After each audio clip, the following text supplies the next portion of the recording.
வணக்கம். புது புது அர்த்தங்கள் நிகழ்ச்சியில் உங்களை சந்திக்கிறதுல ரொம்ப மகிழ்ச்சி. இன்றைய நிகழ்ச்சியில் பங்கேற்பதற்காக பாரதிய ஜனதா கட்சியின் KT ராகவன் அவர்களும் அனைத்து இந்திய அண்ணா திராவிட முன்னேற்ற கழகத்தின் ஆவடி குமார் அவர்களும் நம்ம அரங்கத்திற்கு வந்திருக்கிறாங்க. வணக்கம். இந்த பத்ம விருதுகள் தொடர்பாக நேற்று முதல் ஒரு சர்ச்சை அடிபடுது. அத்வானி, அமிதாப் பச்சன், ரஜினிகாந்துக்கு பத்ம விருதுகள் வழங்கப்படுறதாகவும் 10 சாதுக்களுடைய பெயர்களும் அதில் வெளியானதால் ஒரு சர்ச்சை அப்படின்னு ஒரு செய்தி வந்திருக்குது. ஒரு 140 பேருக்கு மேலே வழங்கப்படும் அப்படின்னு சொல்லி ஊடகங்களில் இணையதளத்தில் வெளியில் வந்ததாக அந்த செய்தி சொல்லுது. முழுக்க முழுக்க ஊகத்தின் அடிப்படையிலேயே ஊடகங்கள் இந்த பட்டியலை வெளியிட்டிருக்கும் அப்படின்னு நம்ம சொல்ல முடியுமா? உள்துறை அமைச்சகத்தின் உள்வட்டங்களிலிருந்து ஏதேனும் செய்திகள் கசியாமல் இப்படிலாம் செய்திகள் வர்றதுக்கு வாய்ப்பு இருக்கா? உள்துறை அமைச்சகம் மறுத்து இருக்குங்கிறது வேறு விஷயம். ஆமாம், அதாவது உள்துறை அமைச்சகம் மறுத்து இருக்கு. இன்னொன்று, யாரெல்லாம் பத்மா அவார்டு பெற வேண்டும் என்பதற்காக ஒரு கமிட்டி இருக்குது. அந்த கமிட்டி தான் இதெல்லாம் முடிவு பண்ணும். அந்த முடிவு பண்ண அப்புறம் ஹோம் மினிஸ்ட்ரிக்கு அனுப்பும். அதுக்கப்புறம் இன்டெலிஜென்ஸ் ரிப்போர்ட் பெறப்படும். ஒரு 140 பேர்னு சொன்னால் அந்த 140 பேரோட பேக்ரவுண்டு இன்டெலிஜென்ஸ் ரிப்போர்ட், வெளிநாட்டு சார்ந்தவர்கள் கூட இருக்காங்க, ராலேருந்து இன்டெலிஜென்ஸ்லேருந்து உளவுத்துறை தகவல்லாம் பெறப்பட்டு அதுக்கப்புறம் பிரைம் மினிஸ்டர் ஆஃபீஸ்லேருந்து பிரசிடென்ட் கிட்ட ரெக்கமெண்ட் ஆகி இப்படி தான் போகும்.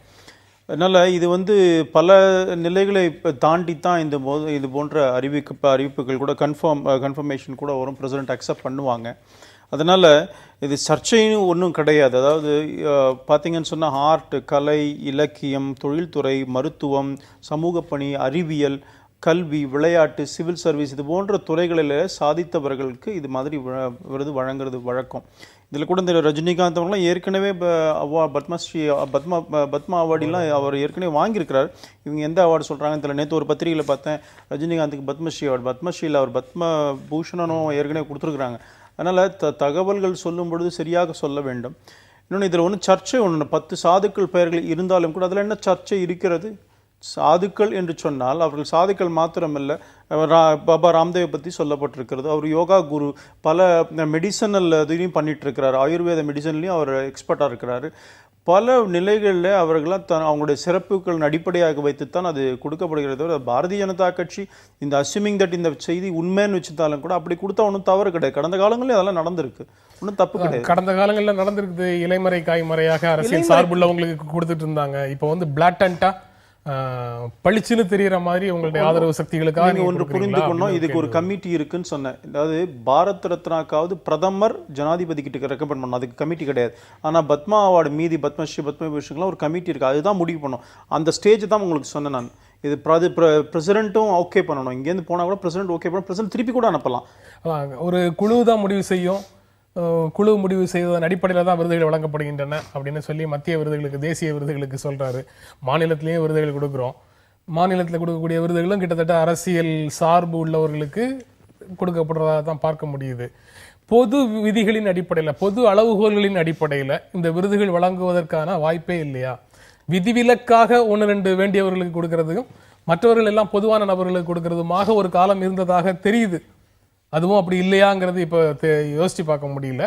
ஆனால் இப்போ கொடுக்கப்படுற எல்லாமே பளிச்சுன்னு ஆதரவான ஆட்களுக்கு கொடுக்குற மாதிரியே ஒரு ஃபீலிங் வருது. அது எவ்வளோ தூரம் சரியானது?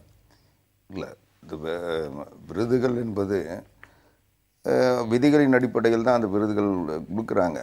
ஆனால் நீங்கள் சொல்கிறது போல, நீங்கள் சொல்கிற விதிகளுக்கு 100 பேர் பொருந்துறாங்கன்னு வச்சுக்கோங்க. அந்த 100 பேரில் 1-2 பேருக்கு தான் கொடுக்க முடியுது. அந்த 1-2 யாராக இருக்க முடியும் அப்படின்னு பார்த்தா, நாம் சொல்படி கேட்கிற அல்லது நமக்கு சாதகமாக சமூகத்தில் இயங்குகிற நபர்களுக்கு தான் கொடுக்கறது அப்படின்ற போகிறோமா? இல்லை, அது அவங்க கடந்த காலங்களில் புறக்கணிக்கப்பட்டிருக்கலாம். அதனால் அவங்கள கவனத்தில் வச்சுக்கிட்டு செஞ்சுருக்கலாம். ஆக அந்த அவங்களுக்கு தகுதியானவர்களுக்கு தருகிறார்களா என்பதுதான் பிரச்சனையை ஒழிய, சிலர் தகுதியானவர்கள் விடுபட்டிருக்கலாம். ஆனால் அந்த விருது பெறுபவர்களுக்கு அதுக்குரிய தகுதி இருக்கிறதா தான் பார்க்கணும். ஏன்னா அப்போ தான் அந்த விருதுக்கு ஒரு மரியாதை இருக்கும். தகுதியற்றவர்களுக்கு அந்த விருதுகள் தொடர்ந்து வழங்கப்படுமே, ஆனால் அந்த விருதுக்குரிய முக்கியத்துவமோ அல்லது மரியாதையோ குறையும். அதனால் யாருக்கு கொடுத்தாங்கன்றதை விட, இன்றைக்கு இவ்வளோ பெரிய ஜனநாயக நாட்டில் தேர்ந்தெடுப்பது என்பது, அல்லது தகுதியானவர்கள் பல துறைகளில் தகுதியானவர்கள் தேர்ந்தெடுக்கின்ற பொழுது ஒரு சிலர் விடுபட வாய்ப்பு இருக்கிறது. அப்படி விடுபட்டவர்களுக்கும் வந்து அடுத்த ஆண்டு வர சொல்ல அதை தேடி தந்துக்கிட்டு இருக்காங்க. அதில் வந்து அப்படி தர சொல்ல சில குறைபாடுகள் இருக்கலாம். ஆனால் அந்த விருது என்பது அந்த விருதுக்குரிய விதிமுறைகளின்படி தகுதியானவர்களுக்கு வழங்கப்படுகிறதா என்பதுதான். பார்த்தீங்கன்னு சொன்னால் இது வந்து பொதுவாக கால் ஃபாரே பண்ணுவாங்க பப்ளிக் நோட்டீஸில் யாரெல்லாம் விரும்புகிறீங்களோ அப்ளை பண்ணுங்கன்னு. அது மாத்திரம் இல்லை, ஒவ்வொரு மாநில அரசாங்கங்களும் கூட ரெக்கமெண்ட் பண்ணுவாங்க. அதாவது மினிஸ்ட்ரிஸ் இருக்குது பாருங்கள், மத்திய அரசாங்கத்தினுடைய ஒவ்வொரு அமைச்சகத்துலேருந்தும் ஸ்போர்ட்ஸ் மினிஸ்ட்ரிலேருந்து ஏதாவது நீங்கள் ரெக்கமெண்ட் பண்ண விரும்புகிறீங்களான்னா அவங்களும் ரெக்கமெண்ட் பண்ணுவாங்க, அந்த கமிட்டி கிட்ட போகும். இது அடிக்கடி இதுக்கான கைட்லைன்ஸ்லாம் அப்பப்போ ரிவ்யூ தான் பண்ணுறாங்க. 1996 நரசிம்மராவ் கவர்மெண்ட் அப்போ தான் இப்போ கடைசியில் இருக்குது. நரசிம்மராவ் கவர்மெண்ட் சங்கர்தயாள் சர்மா அட்வைஸோட KR நாராயணன் அப்போ துணை ஜனாதிபதியாக இருந்தார். அவர் தலைமையில் ஒரு கமிட்டி அமைக்கப்பட்டது. இதுக்கு ஒரு கைட்லைன்ஸ் ஃபார்ம் பண்ணாங்க அப்போவே. அந்த கைட்லைன்ஸ் பண்ணது அதுக்கப்புறம் வாஜ்பாய் கவர்மெண்ட் இருக்கும்பொழுது சில சஜஷன்ஸ் இவர் கொடுத்தார். அப்துல் கலாம் அப்போ ஜனாதிபதியாக இருக்கும்பொழுது சரி ஒரு 3 சஜஷன்ஸ் கூட கொடுத்தார். ஃபர்ஸ்ட் ஒன்றும் அட்வர்ஸ் இன்டெலிஜென்ஸ் ரிப்போர்ட் அவங்க பேரில் இருக்கக்கூடாது. 10 வருஷம் பத்மஸ்ரீ கொடுத்தா அடுத்த விருது கொடுக்கும்பொழுதுக்கும் அதுக்கும் 10 வருஷம் இடைவெளி இருக்கணும். இந்த மாதிரி சில கைட்லைன்ஸ் எல்லாம் கூட கொடுக்கப்பட்டது. அது அப்பப்போ ரிவ்யூ பண்ணிட்டு தான் இருக்காங்க. ஜனவரி 25 மொழிப்போர் தியாகிகளுடைய நினைவு நாள். 65ஆம் ஆண்டு நடந்த மொழிப்போரினுடைய பொன்விழா ஆண்டு இது. இந்த சூழலில் ஹிந்தியை திணிக்க மாட்டோம் அப்படிங்கிற உறுதிமொழியை முன்னாள் பிரதமர்கள் கொடுத்துருந்தாங்க. அதை பிரதமர் நரேந்திர மோடி காப்பாற்றுவாரா அப்படின்னு ஒரு அறிக்கையை திராவிட முன்னேற்ற கழக தலைவர் கருணாநிதி வெளியிட்டிருக்கிறார். அவருடைய அந்த அறிக்கையில் இருக்கக்கூடிய அந்த கேள்வி உங்களுக்கும் ஏற்புடையது தானா? இல்லை, அதாவது அவருடைய கேள்வியில் வந்து ஏற்படுகிறதானா அந்த கேள்வியை அர்த்தமற்றதுன்னு தான் நான் சொல்லுவேன். அப்போ இப்போ இந்தி திணிப்புக்கான எந்த முயற்சியும் நடக்கவில்லை அப்படின்னு நீங்க சொல்றீங்க. நாளைய தினம் வந்து மொழிப்போர் தியாகிகளுக்கு அஞ்சலி செலுத்துகின்ற வீர வணக்க நாள். அதை அனைத்து இந்திய அண்ணா திராவிட முன்னேற்ற கழகம் தொடர்ந்து 72 கொண்டாடிட்டு வரோம்.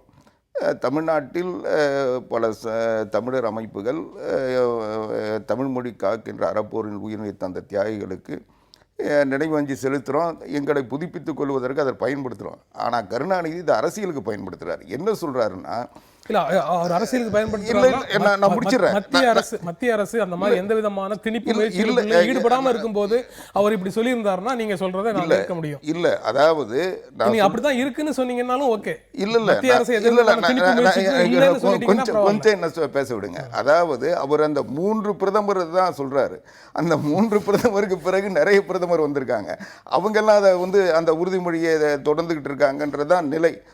ஏன்னா அவங்க அடுத்து உறுதிமொழி தராத வரைக்கும் அந்த நேரு கொடுத்த உறுதிமொழி காப்பாற்றப்பட்டிருக்குது. இன்னும் சொல்ல போனால் இதில் 2 பிரதமர்கள் கொடுத்த உறுதிமொழி என்பது மீறப்பட்டதால் தான் 65 போராட்டம் வந்தது. ஏன்னா அதுக்கு முன்னால் அவர் சொல்லக்கூடிய 59 63 லால் பகதூர் சாஸ்திரி 63 அதையெல்லாம் அந்த உறுதிமொழிகள்லாம் மீறி இந்தியாவினுடைய ஆட்சி மொழியாக 65 கொண்டு வரப்பட்ட போது தான் அந்த போராட்டமே நடந்தது. எனவே அந்த உறுதிமொழிகள் போராடுகின்ற நேரங்களிலெல்லாம் தமிழ்நாட்டில் தமிழை காப்பாற்றுவதற்காக இந்தி திணிப்பை தடுப்பதற்காக போர்க்களத்துக்கு போயிருக்கிறாங்கன்றது தான் யதார்த்த நிலை. அப்படி ஒரு நிலை வருகின்ற பொழுது தமிழ்நாட்டு மக்கள் எப்பொழுதுமே இந்தி திணிப்பை எதிர்த்து போராடுவார்கள். தமிழ் மொழியை காப்பாற்றுவதற்கு தக்க வைப்பதற்கும் முயற்சி செய்து கொண்டிருப்பார்கள். ஆனால் நான் சொல்ல வர்றது, இதை கருணாநிதி சொல்லுகின்ற பொழுது அவர் கடந்த காலங்களில் ஆட்சியில் இருக்கின்ற பொழுது தமிழை இந்தியாவின் அட்டவணை 8 இருக்கின்ற மொழிகள் அத்தனையும் ஆட்சி மொழி ஆக்குவதற்கு என்ன முயற்சி செய்தார்? தன்னுடைய கிடைத்த வாய்ப்பை எல்லாம் பயன்படுத்தாமல் கோட்டை விட்டு இப்பொழுது மன்மோகன் சிங் பிரதமராக இருக்கின்ற வரை கொள்கை முடிவெடுக்கின்ற இடத்தில் அமைச்சரவையில் இருந்துவிட்டு இப்பொழுது வந்து புதிய பிரதமர் வந்த உடனே இவ்வளவு நாள் என்னவோ ஒவ்வொரு பிரதமரும் நீங்க வந்து அவர் வந்து இதை அரசியலுக்கு பயன்படுத்துறாருன்னு சொல்ற மாதிரியே அந்த செய்தியை விவாதத்துக்கு எடுத்த இடத்துல நீங்களும் அரசியலுக்கு பயன்படுத்துறீங்க. அரசியலுக்கு பயன்படுத்தல, நான் யதார்த்தத்தை சொல்றேன். அதாவது நான் சொல்ல வர்றது என்னன்னா, நான் சொல்ல வர்றது என்னன்னா, மொழி திணிப்புன்னா இன்னைக்கு வந்து காங்கிரஸ் அரசாங்கம் என்ன செஞ்சதோ அதுதான் வந்து பாரதிய ஜனதா கட்சி அரசாங்கம் செய்யுது. அன்றைக்கு இதை வந்து ஒரு சர்ச்சையாக்காமல் இவங்க பாதுகாப்பாக இருந்தாங்க. இன்னைக்கு இவங்களுக்கு வந்து அதை வந்து அரசியலாக்குறாங்க. அதுதான் காங்கிரஸை தாண்டி, காங்கிரஸ் அரசுகள் செய்ததை தாண்டி பிஜேபி அரசு புதிதாக இல்ல மொழி இந்தி திணிப்பு என்பது வேறு, சமஸ்கிருத திணிப்பு என்பது வேறு, ரெண்டும் வேறுபட்டது. அதாவது இந்தி திணிப்பை எதிர்த்து தான் இந்த பிரச்சனை. நீங்க எத்தனை முயற்சி எடுத்தாலும், ஹிந்தி திணிப்பதற்கான முயற்சியை மத்திய அரசு எவ்வளவு எடுத்தாலும் இங்கிருந்து உங்களுக்கு கடுமையான எதிர்ப்பு எதுவும் வரல அப்படிங்கிற உணர்வு தான் எனக்கு இருக்கு. அதாவதுங்க இந்தி திணிப்புங்கிறது இதை பற்றிலாம் ஏற்கனவே கான்ஸ்டிடியூவன் அசம்பிளியில் டிஸ்கஷன்ஸ்லாம் வந்தது. ஏதோ திராவிட இயக்கத்தை சார்ந்த, அதாவது திமுக இயக்கத்தை சார்ந்தவர் தான் இதெல்லாம் தடுத்துட்டாங்கன்றதெல்லாம் இல்லை. அன்றைக்கி இதை பற்றி அரசியல் நிர்ணய சபையில் டிஸ்கஷன் வரும்பொழுது கூடாது அப்படின்னு அவர் மொழியை திணிக்கக்கூடாது அப்படின்னு சொன்னதில் மிகப்பெரிய தலைவர்கள் அப்போ வந்து பார்த்திங்கன்னா Gopal Swami Iyengar, T T Krishnamachari, N G Ranga, professor N G Ranga ஆந்திராவில் மிகப்பெரிய காங்கிரஸ் தலைவர், இவங்கெல்லாம் அதை அப்ஜெக்ட் பண்ணி தான் அப்போ நிறுத்தினாங்க. 15 ஆண்டு காலம் ஆங்கிலம் வச்சுப்போம், அதுக்கப்புறம் இந்தியை கொண்டு வரலான்னு சொல்லும்பொழுது அப்பவும் பிரச்சனை வரும்பொழுது அது தொடரும்னு நேரு அறிவித்தார். இன்றைக்கு வரைக்கும் அப்படி தான் இருந்துகிட்ருக்கு. எந்த மொழியும் யாரும் எங்கேயும் திணித்திட முடியாது, அதுதான் உண்மை. இன்றைக்கி கலைஞர் சொல்லும் பொழுது மீதி பிரதமர்லாம் இருந்தாங்க, இப்போ நீங்கள் வந்து இந்தியும் சமஸ்கிருதத்தையும் திணிக்க மாட்டீர்கள் என்று உறுதி கூற முடியுமான்லாம் கேட்டிருக்கிறார். மக்கள்கிட்ட இதெல்லாம் இன்னைக்கு முன்ன நீங்கள் சொன்னீங்கன்னா எடுபடும். இப்போ மக்களே பார்த்துக்கலாங்க என்ன நடந்ததுன்னு போனால் அந்த ரெக்கார்ட்ஸ் இருக்கு. நீங்கள் முன்னால் சொன்னீங்கன்னா எடுபடும் அப்படின்னு சொல்கிறீங்க. என்ன சொல்லிட்டாங்க இப்போ? உங்களுக்கு எதிராக யாரும் ஒண்ணுமே சொல்லல அப்படிங்கிற உணர்வை தான் நான் வெளிப்படுத்தல. நீங்க மொழிப்போரின் 50வது ஆண்டு கொண்டாடக்கூடிய இந்த நாள்ல வரக்கூடிய அறிக்கை என்ன சொல்லுது? இந்தி சமஸ்கிருத மொழி திணிப்பை கொண்டு வர முனையும் சிலருடைய தூண்டுதலுக்கு இரையாகி விடுவாரோ என்ற அச்சம் ஏற்பட்டு வர்ற நேரத்துல தான் இந்த வீரவணக்க நாள் நடைபெறுகிறது அப்படின்னு கலைஞர் அறிக்கையில சொல்றாரு. அதாவது நரேந்திர மோடிக்கு இந்தி திணிப்புங்கிற எண்ணமே இல்லை. நரேந்திர மோடி சார்ந்த அரசியல் கட்சிக்கு இந்தி திணிப்புங்கிற எண்ணமே இல்ல. இந்தி சமஸ்கிருத திணிப்புங்கிற எண்ணமே நீங்க இல்லன்னு சொல்ல வேண்டியது இல்லை. அவரே அப்படிதான் சொல்றாரு. யாரோ சிலருடைய தூண்டுதலுக்கு இரையாகி விடுவாரோ அப்படிங்கிற கவலை மட்டும்தான் அவருக்கு இருக்கு. அவரு கூட ஒரு விஷயத்தை புரிஞ்சிட்டு இருக்கிறார். இனிமேல் 1960களில் அல்லது நான் 30களில் பேசின சப்ஜெக்ட்லாம் இப்போ எடுபடாதுன்னு தெரிஞ்சிருக்குன்னு நினைக்கிறேன். அதனால தான் அப்படி பேசுகிறாரோ என்னமோ. யதார்த்தமும் கூட இன்றைக்கு வந்து இதெல்லாம் டாக்டர் ஷியாமா பிரசாத் முகர்ஜி, பிஜேபிக்கு முன்னாடி ஜனசங்கம் எங்களுடைய தலைவராக இருந்த டாக்டர் ஷியாமா பிரசாத் முகர்ஜி கூட இதே தான் சொன்னார். திணிக்கிறதுங்கிறதெல்லாம் கிடையாது, அவங்க ஏற்றுக்கொள்ளுகின்ற வரைக்கும் நம்ம அக்செப்ட் பண்ணிக்கணுங்கிறதெல்லாம் சொல்லியிருக்கிறார். எங்களுடைய நிலைப்பாடும் அதுதான். ஆனால் இந்த இவர் சமஸ்கிருதம் இந்தின்னு கோட் பண்ணும் பொழுதெல்லாம் இப்போ இந்த சமஸ்கிருத வாரம் கொண்டாடுறதை பற்றிலாம் ரெஃபர் பண்ணி தான் பேசுகிறாருன்னு நான் நம்புகிறேன். 2001 இதை பற்றி பார்லிமெண்ட்டில் வரும்பொழுது அப்போ ஹெச்ஆர்டி மினிஸ்டர் முரளி மனோகர் ஜோஷி அப்போ ஒருத்தர் கேள்வி எழுப்புறார், நீங்கள் சமஸ்கிருத வாரம் கொண்டாடி கொண்டிருக்கிறீர்களா அப்படின்னு கேள்வி எழுப்புவது செல்வ கணபதி. அப்போ ஏடிஎம்கேல இருந்தார், இப்போ திமுகவில் இருக்கிறார் எம்பி. அதற்கு அன்றைக்கு அமைச்சர் சொன்னார் 1967 ஸ்ரவண பூர்ணிமா சமஸ்கிருத நாளாக கொண்டாடப்பட்டு வந்திருக்கிறது, அதுக்கப்புறம் அது பிற்காலத்தில் வந்து ஒரு வாரமாக மாறியது அப்படின்னு சொல்லியிருக்கிறார். இது 67 வந்துட்டு இருக்கு. இப்போ வேண்டுமென்ற பிஜேபி 60களிலிருந்தே மத்திய அரசு செய்து வரக்கூடிய அனைத்து முயற்சிகளையும் எதிர்ப்பதில் திராவிட முன்னேற்ற கழகமும் அனைத்து இந்திய அண்ணா திராவிட முன்னேற்ற கழகமும் உறுதியாக இல்லை அப்படிங்கிற குற்றச்சாட்டுக்கு என்ன பதில் சொல்லுவீங்க? இல்லை, அனைத்து இந்திய அண்ணா திராவிட முன்னேற்ற கழகம் தன்னுடைய எதிர்ப்பை வலிமையாக பதிவு செய்யும். இன்னும் சொல்ல போனால் தமிழ்நாட்டில் நவோதய பள்ளிகள் இந்த ஆண்டு மே மாதத்திலிருந்து இவ்வளவு நாள் நடந்திருக்குல்ல, இவ்வளவு நாள் நடந்ததுல தமிழ்நாட்டில் பல சர்ச்சைகள் வந்து மொழி தொடர்பான சர்ச்சைகளே நடந்திருக்குது. அப்போ இன்றைய மொழிப்போர் தியாகிகள் நினைவு நாளை நீங்க எதை நோக்கி நடத்தணும்? பழைய விஷயத்துக்காக அஞ்சலி செலுத்துறதோட நடத்துறது சரியா இல்ல இப்போ நடந்துட்டு இருக்கிற விஷயங்களுக்கு கூர்மைப்படுத்தி நீங்க பேசணுமா? அதுதான் நான் சொல்ல வரேன். இவருடைய அறிக்கையில் முன்னாள் பிரதமர்களின் உறுதிமொழியை மோடி காப்பாற்றுவாரான்னு சொல்றாரு. நாங்க சொல்றோம் முன்னாள் பிரதமர்களுடைய உறுதிமொழி என்பதே ஒரு கேள்விக்குறி. சட்ட பாதுகாப்பு இல்ல, அது நீக்கப்படக்கூடியது. தமிழுக்கு எந்த அந்தஸ்தையும் வந்து எந்த காலத்திலும் உருவாக்க முடியாத உறுதிமொழி. அது ஒரு தற்காப்புக்காக அந்த நேரத்தில் வந்து அந்த மொழி போராட்டத்தை நீர்த்து போக செய்வதற்காக தரப்பட்ட அரசியல் வாக்குறுதியாக தான். அரசியல் சாசனப்படி இன்றைக்கு இந்தியாவினுடைய ஆட்சி மொழி இந்தி. அதை வந்து எந்த சட்டமும் வந்து தடுக்க முடியாது. ஆக இதுவே போதுமானதில்லை. ரெண்டாவது, அதில் கூட தொடர்ந்து இது நீடிக்கின்றதுக்கு எந்த உத்தரவாதமும் இல்லை. விரும்புகின்ற வரைன்னு ஒரு கொஸ்டின் இருக்கு, அதை ஏற்றுக்கொள்ளுகின்ற வரை என்று இருக்கு. ஆக அதனுடைய நோக்கமே வந்து இவர்கள் ஏற்றுக்கொள்ள வேண்டிய நிலையை உருவாக்குவோம் என்பதுதான். அதனால இதை வந்து காப்பாற்றுறதுல எனக்கு வந்து எந்த பெரிய தமிழுக்கு நன்மையும் கிடைச்சது என்பது இந்தி எதிர்ப்பு என்பது இன்றைய காலகட்டத்துக்கு இட்ஸ் பிகம் ரிடண்டன்ட் தான் நான் நினைக்கிறேன். ஏன்னு சொன்னால் இன்னைக்கு ஹிந்தி பிரச்சார சபாவில் போனீங்கன்னா ஒரு வருஷத்துக்கு 8 லட்சம் பேர் தமிழ்நாட்டிலேருந்து ஹிந்தி எக்ஸாம் எழுதுறாங்க. எப்படி எஸ்எல்சி எக்ஸாமில் எவ்வளோ பசங்க எழுதுறாங்களோ அதே அளவில் 8 லட்சம் பேருக்கு ஹிந்தி எக்ஸாம் எழுதுறாங்க. அதே மாதிரி பார்த்தீங்கன்னு சொன்னால் பல விஷயங்களில் சொல்ல முடியும். இன்னைக்கு வந்து பிரதமர் நரேந்திர மோடி என்னுடைய சந்தேகம் நீங்கள் சொல்லக்கூடிய செய்தியிலேருந்து எனக்கு ஒன்றே ஒன்று தான். இங்கே தமிழ்நாட்டில் வந்து 2 கோடி பேரே படிக்கட்டும், ஹிந்தி படிக்கட்டும். ஹிந்தி படிப்பது வந்து தெருவுக்கு தெரு ஹிந்தி பிரச்சார சபாவினுடைய அலுவலகங்கள் இருக்கட்டும், பயிற்சி முகாம்கள் இருக்கட்டும், பயிற்சி அரங்குகள் இருக்கட்டும், சொல்லிக் கொடுக்குற இடங்கள் இருக்கட்டும், அதிலெல்லாம் வந்து யாருக்கும் எந்த விதமான பிரச்சனையும் கிடையாது.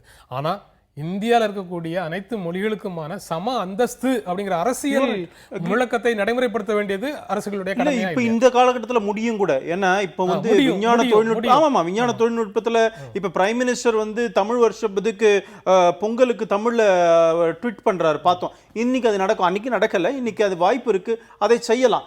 நீங்கள் ஆர்டிகல் 351 வந்து இந்திய தேசிய ஒரு ஆட்சி மொழி, அதை பரப்பணும்னு இருக்குது, அரசியலமைப்பு சட்டத்தில் சொல்லியிருக்கு. இருந்தாலும் கூட ஒரு மாநிலம் ஏற்றுக்கொள்ளலை அப்படின்னு சொல்லும்போது அதுக்கு எதிரான நிலைப்பாடு எடுக்கணும், ஒன்றும் தப்பு இல்லைங்கிறக்கு திணிக்கலாம் முடியாது. ஆனால் இன்றைக்கு திராவிட முன்னேற்றக் கழகம் சொல்லுகின்ற இந்த உறுதிப்பாடு அவங்களே இருக்கிறாங்களான்னு பாருங்கள். நவோதயா பள்ளிகள்லாம் வரும்பொழுது அப்ஜெக்ட் பண்ணி அந்த 10 எடுத்து கான்ஸ்டியூஷனை எரிச்சாங்க.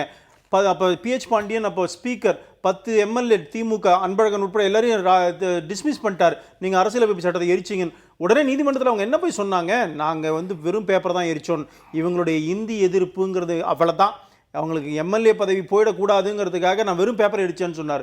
நவோதயா பள்ளி ராஜீவ்காந்தி இருக்கும்பொழுது கொண்டு வந்தார். அப்போ அதனாலங்க இன்றைக்கு இது வெறுமை வேண்டாம், வருஷம் வருஷம் கொண்டாடுற மாதிரி வேண்டாம். இப்போ 50ஆம் ஆண்டு காலம் பொன்விழா கொண்டாடலாமே தவிர அவர்களுக்கே அது தெரியும் இன்றைக்கு இது எடுபடுமா என்பது தெரியும். எங்களை பொறுத்த வரைக்கும் முன்மொழி கொள்கை வேணும், இந்தியும் படிக்கிறது ஒரு தவறும் கிடையாதுன்னு நினைக்கிறேன் நான். அதாவது இன்றைக்கு கடந்த பண்டிட் நேரு அவர்கள் தந்து அதை தொடர்ந்து மத்திய அரசாங்கம் இன்றைக்கு நடைமுறைப்படுத்துவதாக சொல்லுகின்ற அந்த வாக்குறுதி என்பது ஒரு தற்காலிக நிவாரணம் தான். அது வந்து போதுமான பாதுகாப்பை தமிழ் மக்களுக்கு தராது, தமிழுக்கு தராது.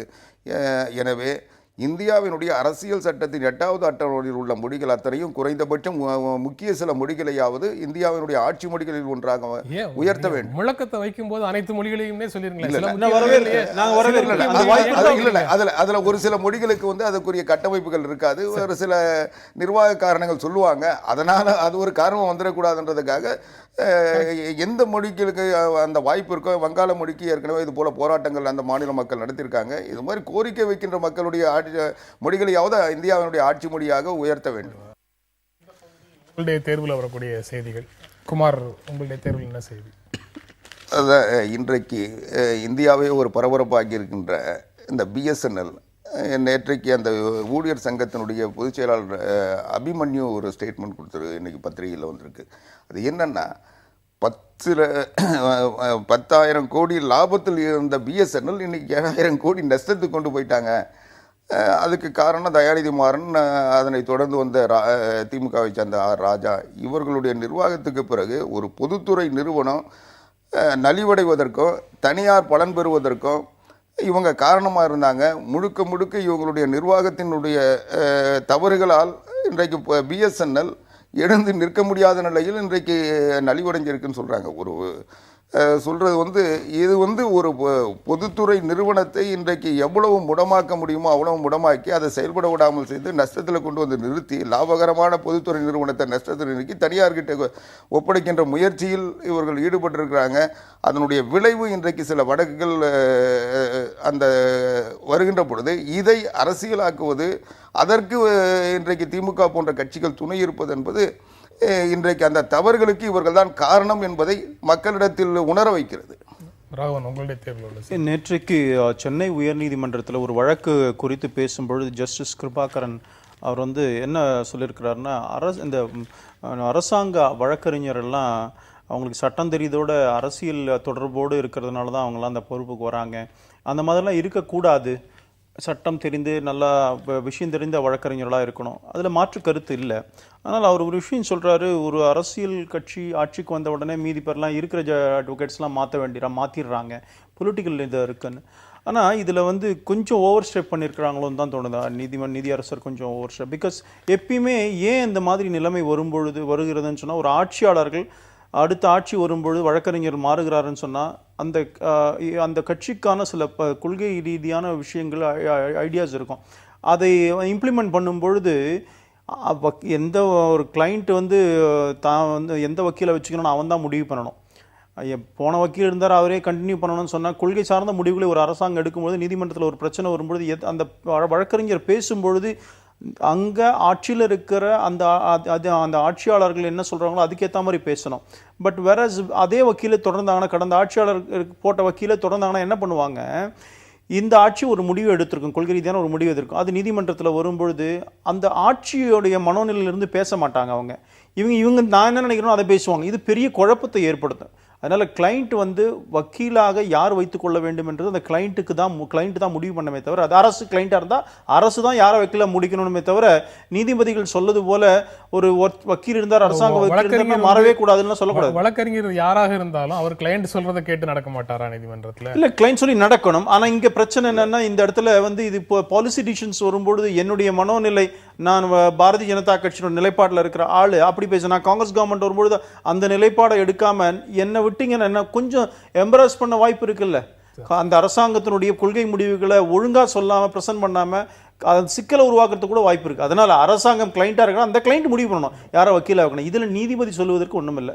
ஒண்ணு வேணா சொல்லலாம், நல்லா படிச்சவங்களை போடுங்க, விஷயம் தெரிஞ்சவங்களை போடுங்கன்னு சொல்லலாம், அதுல தப்பு கிடையாது. ஆனா போடக்கூடாது, மாத்தினதே தப்புங்கிற மாதிரி பேசுறாரு, அது ஏற்றுக்கொள்ள முடியும். ஸ்ரீரங்கம் இடைத்தேர்தலில் பாரதிய ஜனதா கட்சி வேட்பாளராக, தேசிய ஜனநாயக கூட்டணி வேட்பாளராக, அதில் பாரதிய ஜனதா கட்சி வேட்பாளராக எம் சுப்பிரமணியன் அறிவிக்கப்பட்டிருக்கிறார். 2 நாட்களாக பாஜக நிறுத்துமா தேமுதிக நிறுத்துமா அப்படின்னு சொல்லி விவாதங்கள் போயிட்டு இருந்த சூழலில் நேற்று வந்து பாரதிய ஜனதா கட்சி தன்னுடைய வேட்பாளரை அறிவிச்சிருக்குது. அதே சமயத்தில் தமிழ்நாடு பாஜக மாநில தலைவர் தமிழிசை சவுந்தரராஜன் சொல்றாங்க, ஸ்ரீரங்கத்தில் அசாதாரண சூழலில் இடைத்தேர்தல் நடைபெறுகிறது அப்படின்னு சொல்றாங்க. அசாதாரண சூழலில் அப்படிங்கிறது எதை சொல்றாங்க? இல்லை, பொதுவாகவே தமிழ்நாட்டு தேர்தல் முழுக்கமே அப்படித்தான் இருக்குது. ஏன்னா போன வாட்டி அதை நாங்கள் பார்த்துட்டோம். 140 சாதாரணமாக தேர்தல் நடத்தும் திறமை வந்து இந்திய தேர்தல் ஆணையத்துக்கு இல்லை அப்படின்னு சொல்லி இந்திய தேர்தல் அப்படி நான் நினைக்கலைங்க. பட் இந்த சூழ்நிலை கடந்த ஜெனரல் எலெக்ஷன்ஸ்லேயே, பார்லிமெண்ட் எலெக்ஷன்லேயே நாங்கள் பார்த்தோம். இது ஒரு முன்னாள் முதலமைச்சர் போட்டியிட்ட தொகுதி, வெற்றி பெற்ற தொகுதிங்கிறதுனால இன்னும் அதிகமான கவனம் இருக்க வேண்டும் என்பது தான் நாங்கள் அப்படி சொல்லியிருக்கிறாங்க மாநில தலைவர். ஏன்னு சொன்னால் அவர்களுடைய முழு முனைப்பு அதில் இருக்கும். இப்போ இன்றைக்கு அத்தனை அமைச்சர்களும் சட்டமன்ற உறுப்பினர்களும் அங்கே முகாமிட்டிருக்கிறாருன்னு சொன்னால், ஒரு சட்டமன்ற இடைத்தேர்தலுக்கு வந்து இப்படி தேவையில்லாத ஒரு விஷயம். அதை அசாதாரண சூழ்நிலை உருவாக்குவதே இது போன்ற அமைச்சர்கள் அங்கே முகாமிட்டிருக்கிறதும் அத்தனை சட்டமன்ற உறுப்பினர் அங்கே இருக்கிறதுனால தான் இந்த அசாதாரண சூழ்நிலை. இதை கருத்தில் கொள்ள வேண்டும் தேர்தல் ஆணையம் என்பது தான் சொல்லியிருக்கிறாங்க. எதற்காக அனைத்து அமைச்சர்களும் அங்கே இருந்து முகாமிட்டு வேலை செஞ்சுட்டு இருக்கிறாங்க? இல்லை, அனைத்து இந்திய அண்ணா திராவிட முன்னேற்ற கழகத்தை சார்ந்த அமைச்சர்கள் தமிழ்நாட்டிலிருந்து தமிழ்நாட்டு அமைச்சர்களாக இருக்காங்க. இப்போ பாரதிய ஜனதா கட்சிக்கு தமிழ்நாட்டில் ஒரே ஒரு அமைச்சர் தான் இருக்கிறாரு. அதனால் அவங்களுக்கு அந்த வாய்ப்பு இல்லை.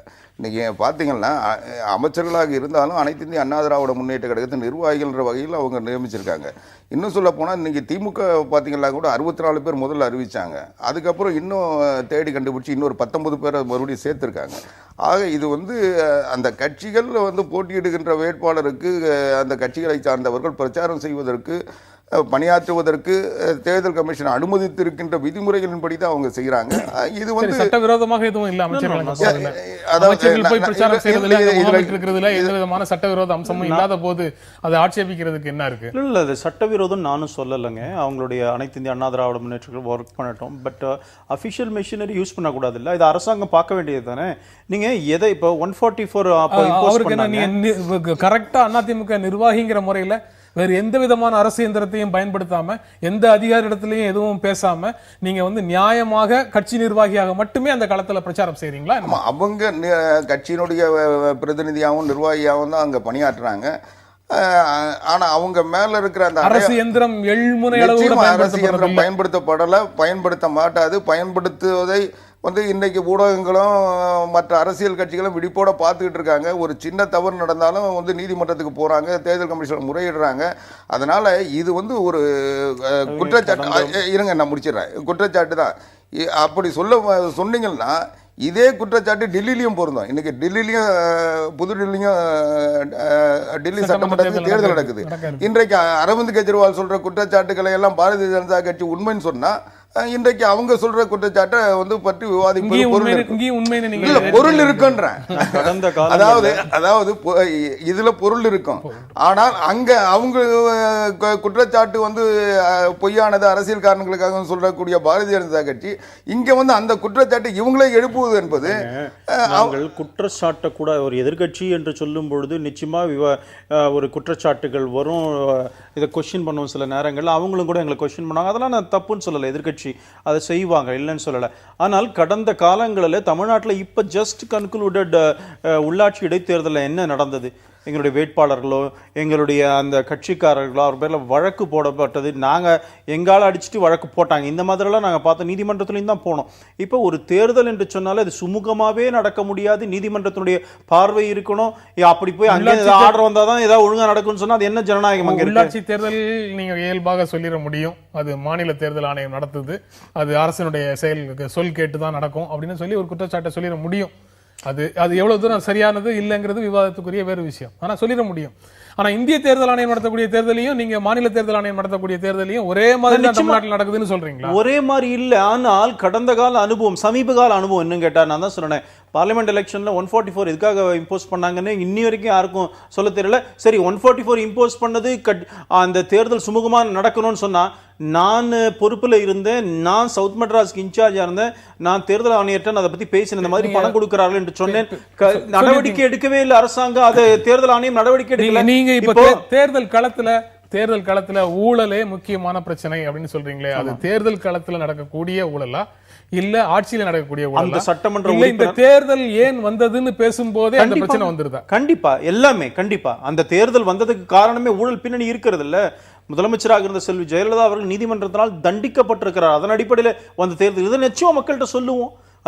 அதன் அடிப்படையில் தானே இந்த தேர்தலே வருது. தேர்தல் பிரச்சாரத்தினுடைய ஆரம்பமே அதிமுக மேல இருக்கக்கூடிய ஒரு குற்றச்சாட்டோட தான் ஆரம்பிக்குது. நீங்க தேர்தல் ஏன் வந்தது நிரூபிக்கப்பட்ட குற்றச்சாட்டு, நீதிமன்றத்தால் நிரூபிக்கப்பட்ட குற்றச்சாட்டு. நிரூபிக்கப்பட்ட குற்றச்சாட்டுனா நீங்க வந்து சந்தேகத்தின் பலனை எதிரிக்கு கொடுக்கிறது அப்படின்னு போனீங்கன்னா நீங்க வந்து ஒரு மேல்முறையீடு விசாரணையில இருக்கும்போது மேல்முறையீடு விசாரணையில இருக்கும்போது எதிரியை நீங்க இன்னும் குற்றமற்றவர்னு சொல்லுவீங்களா? as of now accused has become convict இல்லையா? By sessions court. ஆமா, பை செஷன்ஸ் கோர்ட். நீதி அது நான் சொல்ற ஸ்டேட்மென்ட் தவறான ஸ்டேட்மென்ட். Appeal bending. நான் சொல்ற ஸ்டேட்மென்ட் தவறான ஸ்டேட்மென்ட். நீங்க சொல்றது தவறு இல்ல. நீதிமுறையில இறுதி தீர்ப்பு வருவது வரைக்கும் அவங்களுக்கான வாய்ப்பு இருக்குங்கிறதையும் நீங்க மறுக்க முடியாது. மறுக்கல. இன்றைக்கு நிலையில அந்த அப்படி பார்த்தா ஏன் அந்த இடத்துல அங்க சீட் வேக்கன்ட் ஆகுது? அப்ப உச்ச நீதிமன்றத்துல முடிவு பண்ணட்டோம்னு தேர்தல் கமிஷன் எலெக்ஷன் நடத்தாம போயிட்டானே. இது வந்து அனாமலிஸ். இது வந்து விவாதத்துக்குரிய விஷயம். இது வந்து விவாதத்துக்குரிய இல்ல. அதாவது அந்த சிறப்பு நீதிமன்றம் தீர்ப்பு தந்தது. அந்த தீர்ப்பு உச்ச நீதிமன்றத்தால் செயல்பட விடாமல் தடுத்து நிறுத்தப்பட்டது.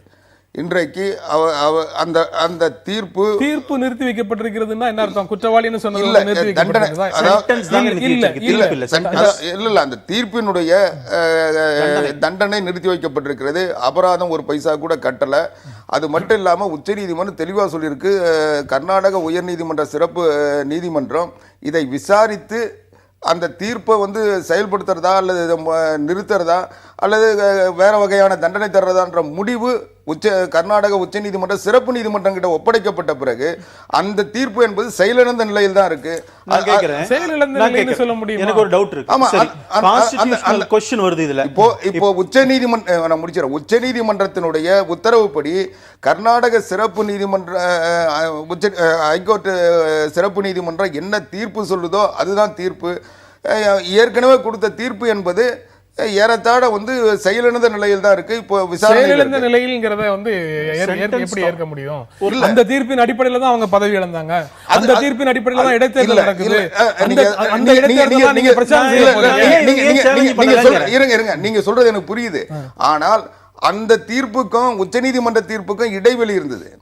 உச்சநீதிமன்றத்தினுடைய தீர்ப்புக்கு பிறகுதான் நான் சொல்றேன். நான் இன்னைக்கு உச்சநீதிமன்றம் அதுல வந்து ஒரு கவனத்தை செலுத்தியதுக்கு பிறகு அந்த தீர்ப்பினுடைய நடவடிக்கைகள் இன்றைக்கு உச்சநீதிமன்றத்தினுடைய பரிசீலனைக்கு உயர்நீதிமன்றத்தினுடைய பரிசீலனைக்கு அனுப்பப்பட்ட நிலையில் அவர் அந்த தீர்ப்பு என்பதை இப்போ வந்து விசாரணைக்கு உட்படுத்த நீங்க வந்து தேர்தல் களத்துல ஊழலை பத்தி பேசுவோம் சொல்றீங்க, வழக்க பத்தி பேசுவோம்னு சொல்றீங்க.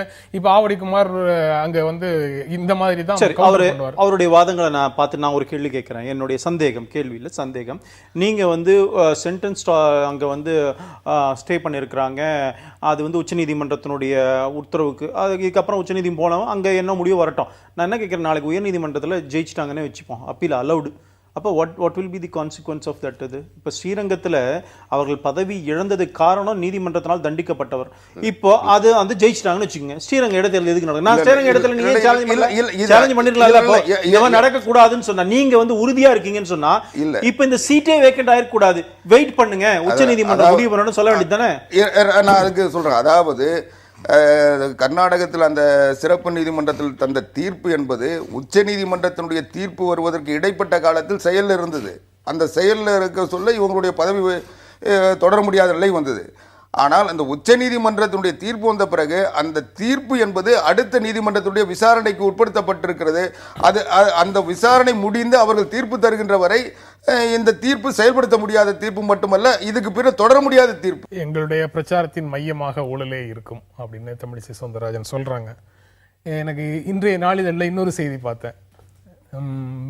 சிறையில இருந்து பெயில்ல ரெட்டி வெளியில வராரு, பாஜகவினர் கொண்டாட்டம் அப்படின்னு தலைப்போட ஒரு செய்தி பார்த்தேன்.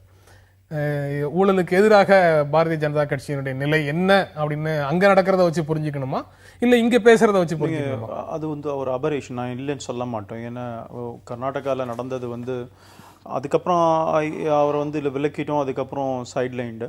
இன்ஃபேக்ட் எடியூரப்பா கேஸ்லேயே பார்த்தீங்கன்னா வந்த உடனே கட்சி விட்டு அவர் பொறுப்புலேருந்து விலக்கினது. அதுக்கப்புறம் அந்த எஃப்ஐஆர் குவாஷ் பண்ணதுக்கப்புறம் தான் திருப்பி கட்சிக்குள்ளேயே அவர் வர முடிஞ்சது. ஆனால் வந்து அது இன்றைக்கு தமிழ்நாட்டை பொறுத்த வரைக்கும் இந்த வழக்கு அதில் வந்து குற்றம் சாட்டப்பட்டு ஜெயிலில் இருந்து இப்போ பெயிலில் வாங்கி வந்திருக்கிறாரு. பட் இந்த வழக்கில் குற்றம் சாட்டப்பட்டவர் குற்றவாளி என்று நீதிமன்றத்தினால் தண்டிக்கப்பட்டிருக்கிறார். அதனால் இன்றைக்கு ஊர்ஜிதமாக அரசியல் ரீதியாக குற்றம் சாட்டுகிறது ஊழல்னு சொல்கிறது வேற விஷயம். இங்கே நீதிமன்றம் அதை நிரூபித்து ஆமாம்னு ஏற்றுக்கொண்டிருக்கிறது இந்த விஷயத்தில். அதனால் நிச்சயமாக இது ஒரு பெரிய பிரச்சனையாக தான். அதனால ஸ்ரீரங்கம் தொகுதி மக்கள் வந்து அனைத்து இந்திய அண்ணா திராவிட முன்னேற்ற கழகத்தின் மேல் நம்பிக்கை இழந்து விடுவார்கள், பாரதிய ஜனதா கட்சியை ஆதரித்து விடுவார்கள் அப்படின்னு நம்புறீங்க? பாருங்க, எங்களுடைய நிலைப்பாடு, நாங்க கேண்டிடேட் போட்டிருக்கோம், எல்லா அரசியல் கட்சியுமே கம்யூனிஸ்ட் கட்சி போட்டிருக்கிறாங்கன்னா வெற்றி பெறணுங்கிற எண்ணத்தினால தான் நாங்க வந்து தேர்தலில் நிற்கிறோம். மக்கள்கிட்ட சொல்லுவோம், நிச்சயமாக இதை பற்றி மக்கள்கிட்ட பேசுவோம். ஒரு நரேந்திர மோடி ஆட்சி இப்போ 6 மாதங்கள் இது நல்ல விஷயத்தையும் பேசுவோம், அதையும் இதையும் கம்பேர் பண்ணுவோம். இன்றைக்கு இந்த திணிக்கப்பட்டிருக்கிற இந்த தேர்தல் எதனால் வந்தது? மக்கள் உங்கள் நம்பிக்கையோடு போட்டிருந்தாங்க. ஆனால் அந்த அவங்களுடைய சட்டமன்ற உறுப்பினர் இந்த மாதிரி இருக்கிறாங்கன்னா அதை பற்றி மக்கள்கிட்ட கண்டிப்பாக சொல்லுவோம். மக்கள் ஏற்றுக்காங்க போகிறாங்க, அது அவங்க விஷயம். ஆனால் அவங்களை ஏற்றுக்கொள்ள வேண்டியது கன்வின்ஸ் பண்ணுறதுக்கு எங்களுடைய வேலை, அரசியல் கட்சி, அதை நாங்கள் அங்கே செய்வோம் கண்டிப்பாக. அதாவது நானும் அதையே தான் சொல்கிறேன். இன்றைக்கும் அந்த ஸ்ரீரங்கம் தொகுதி மக்கள் மட்டுமல்ல, தமிழ்நாட்டு மக்கள் புரட்சித் தலைவி அம்மா அவர்களை நம்பி வாக்களித்து முதலமைச்சராக்கினார்கள். ஆனால் அவர்கள் அந்த பொறுப்புக்கு வந்ததுக்கு பிறகு அந்த ஸ்ரீரங்கம் தொகுதி சார்ந்தோ அல்லது தமிழ்நாடு முதலமைச்சராக இருந்தோ எந்த தவறும் செய்யவில்லை, எந்த குற்றச்சாட்டும் அவங்கள் மீது இல்லை. ஆனால் இப்போது நடந்த ஒரு வழக்கில் அவங்க பாதிக்கப்பட்டு அதை தொடர முடியாத, அவங்களுடைய பிரதிநிதியாக அவங்க தான் இருக்க வேண்டும் என்று மக்கள் விரும்பியதை செயல்படுத்த முடியாத ஒரு அசாதாரண சூழ்நிலை வந்திருக்கு. அதுதான் அசாதாரண சூழ்நிலை. இன்றைக்கு இந்த தேர்தல் என்பது அரசியல் காரணங்களுக்காக யாரோ பின்னப்பட்ட ஒரு சதி வலையில் இன்றைக்கு நாங்கள் பாதிக்கப்பட்டிருக்கிறோம். இந்த நிலையில் அந்த அவர்களுடைய பிரதிநிதி ஒருவர் செய்த ஒரு விஷயத்துக்கு யாரோ ஒருவர் தண்டனை அனுபவிச்சாங்கன்னா அதை புரிஞ்சிக்க முடியும். கடந்த காலத்துல நான் செய்த தவறுக்கு இன்னைக்கு வந்து நானே தண்டனை அனுபவிக்கிறது வந்து ஒரு பெரிய முரண்.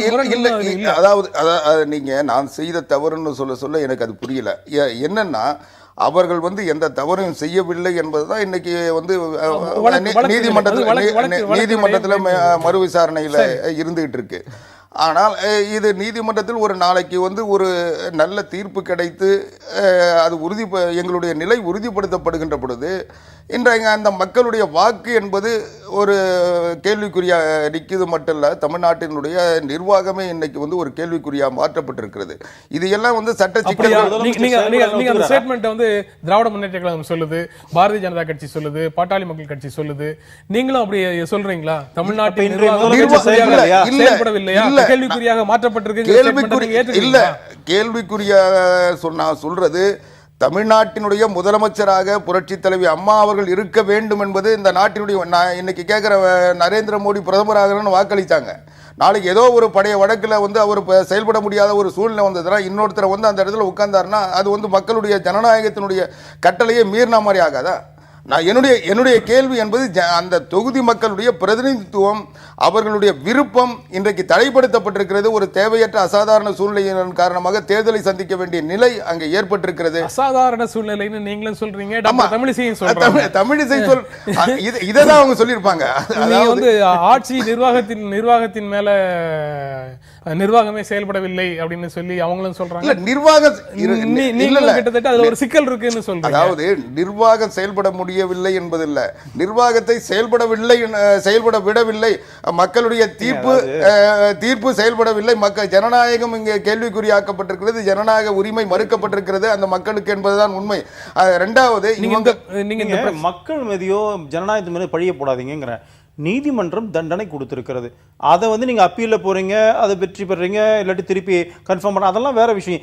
அங்க பாக்குறத விட்டு மக்கள் மேல ஏன் பழிய போடுறீங்கன்ற இன்றைக்கு அசாதாரண சூழ்நிலை தமிழகத்தில் நிலவி இருக்கிறதுன்னு அவருடைய ஒத்துக்கிறார். இவருடைய ஆட்சி அசாதாரண சூழ்நிலை. ஸ்ரீரங்கம் தொகுதியை எங்களுடைய தலைவர் சொல்லியிருக்கிறாங்க. தமிழ்நாடு முழுக்க நான் சொல்லல, ஸ்ரீரங்கம் தொகுதியில் இன்றைக்கு தேவையற்ற தேர்தல் ஸ்ரீரங்கம் தொகுதியில நிறைய இதெல்லாம் நலத்திட்டங்கள்லாம் கொண்டு வந்திருக்கிறாங்கலாம் பேசும்போது எதற்காக இத்தனை அமைச்சர்கள், இத்தனை சட்டமன்ற உறுப்பினர்கள் உங்களுக்கு சாதிச்சிருக்கீங்கன்னு சொன்னா, உங்களுடைய சாதனைகள் சொன்னாலே வெற்றி பெறலாமே, எதற்காக? அப்போ இவர்களுக்கே அதிலே தன்னம்பிக்கை இல்லைங்கிறத அர்த்தம். இப்ப இன்னைக்கு மக்கள் நிச்சயமா அந்த மக்களுக்கு பதில் சொல்லணும். இல்ல நீங்க நான் உங்களை சட்டமன்ற உறுப்பினராக தேர்ந்தெடுத்து இந்த மாதிரி சிக்கல்ல மாட்டிக்கிட்டு இருக்கீங்களே, அதுங்கிற போது அது மக்களுக்கு பதில் சொல்லித்தான் ஆனோம் இவங்க. இல்ல, இன்றைக்கு நான் ஏற்கனவே சொன்னது போல அனைத்து இந்திய அண்ணா திராவிட முன்னேற்றங்களும் தன்னுடைய அரசியல் உரிமைகளை பயன்படுத்துகிறது. ஒவ்வொரு கட்சிக்கும் தந்திருக்கின்ற உரிமை, அதுதான் நாங்கள் வந்து இன்னைக்கு பிரச்சாரம் பண்ணுறதுலேருந்து அங்கே தேர்தல் பணியில் ஈடுபட்டிருக்கோம். ஆனால் இன்னைக்கு யதார்த்தம் என்பது தமிழ்நாட்டில் எதிர்கட்சிகளே இல்லை, வெறும் உறுதி கட்சிகள் என்பதுதான். இன்னைக்கு மரியாதைக்குரிய தமிழிசை சவுந்தரராஜன் தொடர்ந்து சொல்றது போல தமிழ்நாட்டில் அசாதாரண சூழ்நிலையோ தமிழ்நாட்டில் வெற்றிடமோ இல்லை. வெற்றிடம் வந்து அவங்க எங்கன்னா எதிர்கட்சிகளுக்கு தான் வெற்றிடம். இன்னைக்கு தமிழ்நாட்டில் எதிர்கட்சியே இல்லை, உதிரி கட்சி தான் இருக்கு. ஆனால் அந்த எதிர்கட்சிகள் இல்லாத சூழ்நிலையை பயன்படுத்தி இவங்க வந்து எதிர்கட்சியாக முயற்சிக்கிறாங்க. இன்னைக்கு வந்து 2வது இடத்துக்கு தான் போட்டி. இன்னைக்கு யார் வந்து டெபாசிட் வாங்கி அடுத்த தேர்தலில் அதிமுகவை எதிர்கொள்வது என்பதற்கான போட்டி. நீங்க பார்த்தீங்கன்னா கண்டோன்மெண்ட் எலெக்ஷன் நடந்தது தமிழ்நாட்டில் வந்து நீலகிரியில் வெலிங்டன் கண்டோன்மெண்ட்டும், காஞ்சிபுரத்தில் பரங்கிமலை பல்லாவரம் கண்டோன்மெண்ட்டும். அனைத்து இந்திய அண்ணா திராவிட முன்னேற்றங்கள் நீலகிரியில் 6 இடங்களை வெற்றி பெற்றது, இங்கே 6 இடம் வெற்றி பெற்றோம். அந்த சூழ்நிலை அது மட்டும் இல்லை. ஆனால் பாரதிய ஜனதா கட்சி கடந்த காலங்களில் வலிமையாக இருந்த அந்த நீலகிரியில் இன்னைக்கு 11 ஓட்டு, 14 ஓட்டு, 24 ஓட்டு, 42 ஓட்டு வாங்கினாங்க. ஆக இன்றைக்கு என்னுடைய கணிப்புப்படி பாரதிய ஜனதா கட்சி இன்றைக்கு இந்த 6 ஆண்டுகளில் தேவை நோக்கி போயிருக்கிற அதனுடைய நீட்சி தான் இன்றைக்கு வந்து அவர்களுடைய தோழமை கட்சியாக இருந்தால் இருக்கு. இன்னைக்கு கடந்த தேர்தலில் அவங்க அந்த தொகுதியில் நாடாளுமன்ற தேர்தலில் 20,000 ஓட்டு 20,000 ஓட்டு தான் அந்த கூட்டணி வாங்கியிருக்கு. அந்த கூட்டணி இன்னைக்கு பிளவுபட்டு ஒரே நிமிஷம், இவரோட போன வாட்டி கூட்டணியில கிருஷ்ணசாமி வச்சிருந்தீங்க, அந்த இவங்க ஜவஹர்லால் இவங்க எங்க போனாங்க? பார்லிமெண்ட் தேர்தலுக்கு பிறகு பார்லிமெண்ட்ல அந்த கூட்டணி சட்டமன்ற தேர்தலில் உங்களோட கம்யூனிஸ்ட் போயிருக்கு. பாமக இன்னைக்கு வந்து ஆதரவு தருமான்ற நிலையில் இந்த சூழ்நிலையில் எந்த வளர்ச்சியும் இல்லை. பிஜேபிக்கு கூட்டணியில இருந்து வெளில போறாங்கன்னா உங்களுக்கு மாத்தி பாமக தன்னுடைய பலகீனத்தை மறைப்பதற்காக என்ன தேர்தல் தோல்விக்கு தலைமையிடம் காரணம் சொல்வதற்காக தமிழிசை இப்ப கற்பனையாக இந்த குற்றச்சாட்டுகளை வைக்கிறார்கள். இன்னும் விரிவாக பேசுறதுக்கு நேரம் இல்லை. இந்த நிகழ்ச்சியில கலந்து கொண்டு உங்களுடைய கருத்துக்களை பகிர்ந்து கொண்டதற்காக எங்கள் நெஞ்சார்ந்த நன்றி. மீண்டும் சந்திப்போம். நன்றி, வணக்கம்.